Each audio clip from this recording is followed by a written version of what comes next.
Hello, my name's Duncan and welcome to Back Away from Donkey and Bath Books. And this is Ruby, and it's been a wee while, and Ruby said she missed you all. Didn't you? Oh, sorry, got to scratch my nose. Pomeranian fluff up your nose. But yes, Ruby missed you all. Didn't you, Ruby? What are you doing now? What are you doing? Oh, just showing off. Is that what you're doing? Showing off? Yeah, it's been a wee while. I wasn't meant to have this much time off. We've had some building work done in my house, and that sort of put us back a bit.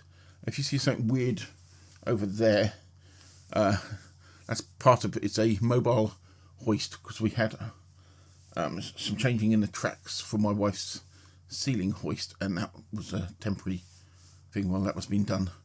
If you don't know what mobile hoist is, to lift a person up and put them in and out of a wheelchair and beds and things. And I said we have ceiling hoists in this house for my wife, and that's just a mobile one to replace, not to replace, to temporarily use while they were doing the works. But that took about a week, and then we some other stuff after that. And I wasn't meant to have this much time off. A couple of weeks ago, I'd planned to do 3 videos that week, and it sort of, I find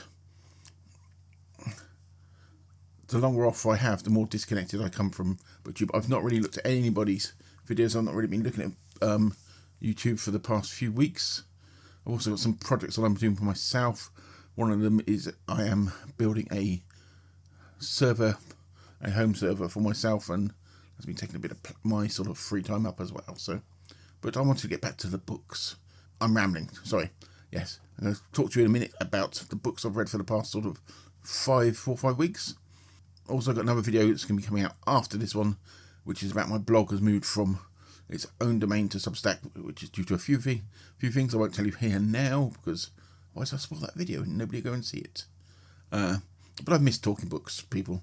I do still feel a bit disjointed from most of BookTube, but hopefully that'll right itself if I get back to my regular scheduled programs. What are you doing? You are just showing off, aren't you?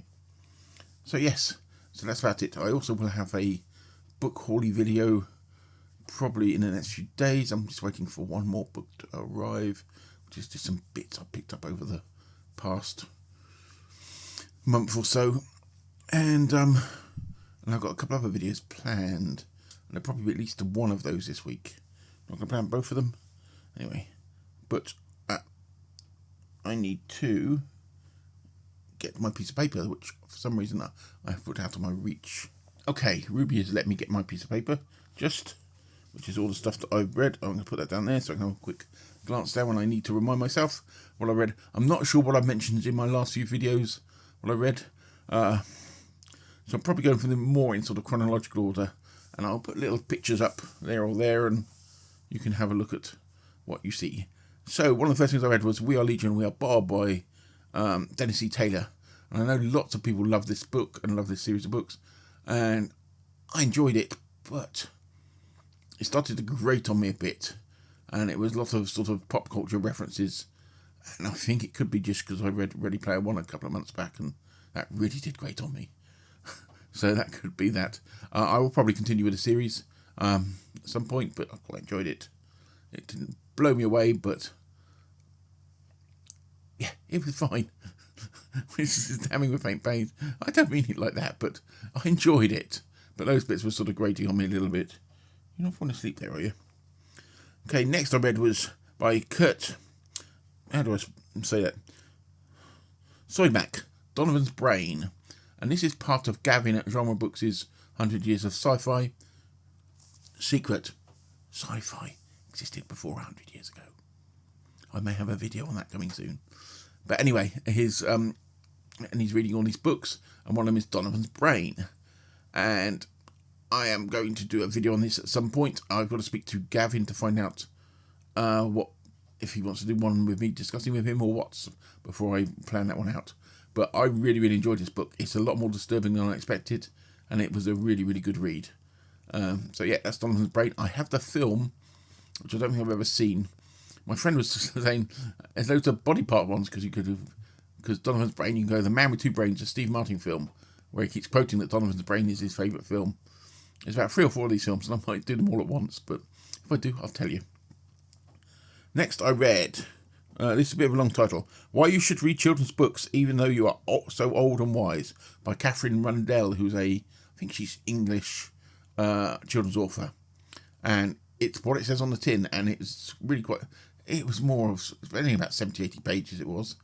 But I read this because of a video I am planning on doing, which will be this week or next week.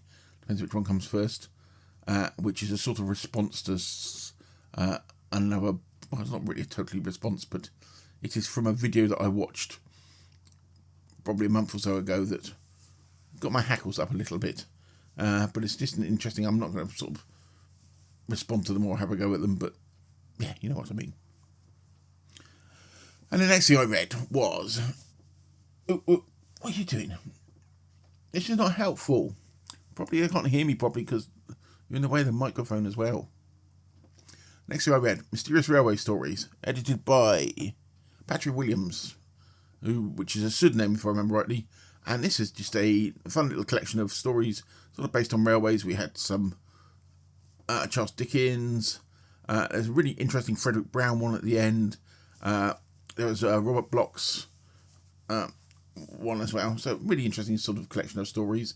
And I sort of read this to go with, what was it called? The railway themed booktube event that went last month, which I will remember at some point. I'll put a link to all the people who were doing it anyway below. So yeah. Okay, let me turn my bit of paper over. Oh damn, there's another sheet of paper as well. I'm going to have to stretch over there to get that. Okay. One of the other things I read was, I did a reread of True Names by Werner Vinge. And True Names is this version I've got, which I'll put a picture of there, as includes a bunch of essays, really interesting essays about cyberspace and that. This came out before William Gibson's Burning Chrome or Neuromancer. And to me, it's not as well known, but it was like, it did cyberspace. I know Gibson's calling the term cyberspace, but to me, this is like one of the seminal works of cyberpunk. It really, really is. And it is quite incredible. You read it now and you think, oh yeah, but you've got to think of when it was read, and you have these bunch of guys working in basically cyberspace, and they have virtual reality worlds where they call themselves wizards and things, and it's all about hacking and things like that. Way ahead of the time. Was incredible. Werner Vinge. And what actually, compared to the first time I read it, because I only discovered this book a few years back, compared to the first time I read it, the bit about privacy, which is more to people's forefront, came interesting, because the idea from the title, True Names, is the fact that you never give anybody your real name online, because with that information they can do a whole lot of damage to you, which is a very interesting concept. If you've never read True Names, it is, and you're interested in it, it is well worth it. I might have to do a video on sort of cyberpunk's books before cyberpunk, sort of before William Gibson coined the term, because there's quite a few. There's some Roger Zelazny, some Saber Hagen that come to mind initially. But yes, True Names, Werner Vinge. Well worth a reread. I really enjoyed it, and I recommend anybody to read that. Then we have, oh, what are you doing? You fidgeting? You fidgeting, or are you just trying to show off? Eh? Eh? You realise technically you're a senior now? You're the oldest dog in the house, you know that. Actually, you're not. Gizmo probably is, because my little lad Gizmo there, we think he's a lot older than you. We were told. Anyway, enough talking about my dogs. Then we have The City of Dr. Morrow by J.S. Barnes. I really, really enjoyed this. This is like a mixture of both a sequel and a prequel to the H.G. Wells' Island of Dr. Morrow. And Dr. Morrow is probably my favourite Wells story. I really quite like there's two films of it. There is the one that was done, that was originally meant to be directed by Richard Stanley, who he got fired off it. And that's all bizarre film. There's that one. And there's also one starring Richard York from 1978, 79, when I quite like that film. But yes, enough about the films. But this City of Dr. Mara is got a bit that's set before the island, and then you have a bit that's set after the island. And it's quite an intriguing book, and the first half of it feels very Cthulhu-like, sort of like an impending sort of doom type sort of situations. If you read much Lovecraft, you get a lot of feelings of something coming on, and it's all sort of this impending nervousness, and that's what it feels like. But I really, really enjoyed it, and if you like Wells, I would recommend you read it. Next, I read.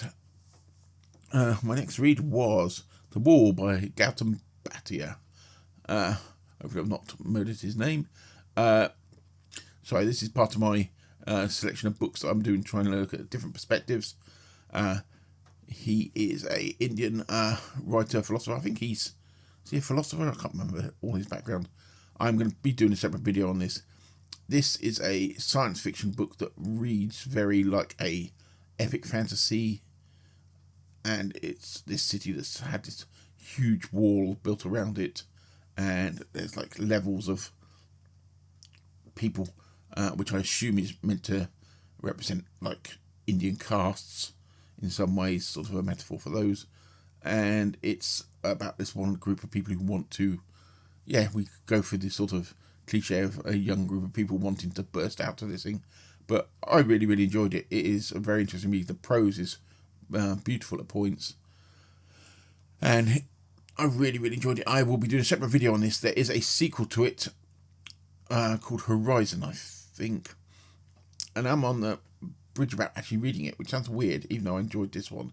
Is because I think the ending in this is almost a good sort of ending, if you know what I mean. So yeah, so I read that, but you will get a video on that in the next, I'm not going to give time limits, probably next 6 weeks or so, when I still remember this. I have now got to go and get my other piece of paper. Just got it, didn't we, Ruby Rubester? So, next I was reading a couple of Charles Stross books, The Clan Corporate and The Merchant War, which is books 3 and 4 of the Merchant Princes series that he did, which is like a fantasy science fiction thing about alternate worlds. And there's 6 books in this, even though there's another 3 which is done slightly differently. It all gets rather confusing. I read the first 2 probably about, I think it might be 2 years ago now. It took me a while to get back into it, but I find this series a little frustrating because he has some really nice ideas, but the characters do weird things. There's this huge like dry bits, I think, a bit of editing, but then I heard that he originally wanted to do it as 3 volumes, and the publisher made him release it as 6. But it is a bit of a frustrating read for me, just because I find the main character sort of totally changed how she would react to stuff. But it's basically about these groups of families that live on one side of this alternate universe who smuggle into our universe to make money and stuff. And this one woman who finds out that she is actually able to walk between these worlds. That is a really weird description of it, but anyway, I'm not going to do a full anything. So, but yes, that is Clan Corporate and The Merchant Princes. I've got the other 2 in this, generally in this series to read, and I'm probably going to leave it a while before I get onto those. I will finish it. And I said there is another 3 books after that, which I think are set in a different timeline, but I could be wrong. And I like Charles Stross as a writer, but yeah, these are, I can understand why people would give up on them. Next, final thing I read, well, not the final thing, yes, because the other one was Supergirl, Women of Tomorrow. I saw the trailer for the new Supergirl film, and I just looked at it and thought, this really wants to be Guardians of the Galaxy. So I had a copy, which I've been meaning to read for a while, of Supergirl, Women of Tomorrow, which is what it's so-called based on, but I think looking at the trailer, it's going to be quite different. But this is excellent. It is really, really good. It is like almost a Sword and Planet, I think. Roy from Roy Reads Anything also read it, and he was saying that it's like a Sword and Planet space opera thing, which I think is really quite a good description. But I really, really liked it. Some beautiful colours, beautiful artwork. I actually put a couple of pictures up there. and it's, if you're into this sort of thing, it's well worth it. It's not your normal superhero fare, and it's got quite an interesting ending as well. Don't know what they can do with the film. I think the film's going to be a bit of a letdown, but I could be wrong. It may blow me away, but I had to read it after I'd seen the trailer because I really wasn't sure about the trailer. But yeah, Supergirl, Woman of Tomorrow. I really, really had fun with that. And what I'm reading at the moment is The Clockwork Man by Evie Udall, is it? Odell? And from 1923, which I'm really quite enjoying. It's meant to be the first book that had a cyborg in it, but the first few chapters are just a description of a cricket game, which I know Cavian from genre books will probably love, and it's probably there just to confuse Americans, I think, which is quite bizarre, and it is really interesting.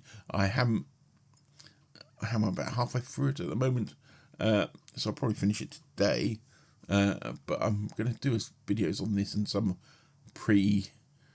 sort of 1936 books, I think, soon. Are you fast asleep there? So yes, that's The Clockwork Man, and this was the publisher, I think it's Massachusetts Press or something, MIT Press or something, and the editor coined this word radium, sort of the radium period, which is meant to be 1903, which was the discovery of radium, Madame Curie's radium, to about 1936. Because you normally sort of hear people call all the stuff sort of pre-1936 sort of proto-science fiction, not real science fiction, which I think is rubbish, really, but the ages are all a bit weird before you get to sort of the golden age, which is about 1936 to the early 60s. I think Brian Aldiss always said that the golden age finishes publication of June, which I thought was quite a good mark before you get into the sort of new wave of stuff. But it's all confusing stuff, how people sort of label things, but I just go for interesting books. So that's what I've been reading and what I'm reading at the moment. What will I be reading this month? I have no idea at the moment. After this Clockwork Man, I have this urge to read some sort of Asimov or something like that, but I don't know. I could change my mind. And also I've been urging to reread The Haunting of Hill House recently as well. So I'm not sure really. I'm probably going to dip my toes into some more of my alternative vision stuff, some more non-English language, some of it's translated, some of it's sort of non-Western science fiction.